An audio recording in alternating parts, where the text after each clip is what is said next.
Toraiva, eu quero te agradecer por ter me recebido aí, dizer que todas as vezes que eu te encontro renova a minha energia. Esse passeio no Rio é sensacional, o banho de argila vale a pena, tem que se despir mesmo de qualquer coisa.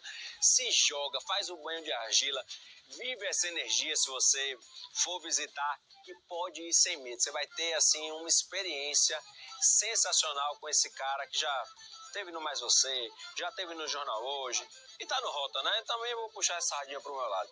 Amigo, vida longa, muito sucesso. Todas as vezes que eu voltar aqui, quero ter a possibilidade de te encontrar. Nosso Rota de hoje está chegando ao fim. Muito obrigado pela companhia nessa tarde de sábado. Espero que vocês tenham gostado. Renovando o nosso compromisso para estarmos juntos aqui na semana que vem, no mesmo horário, logo após a novela.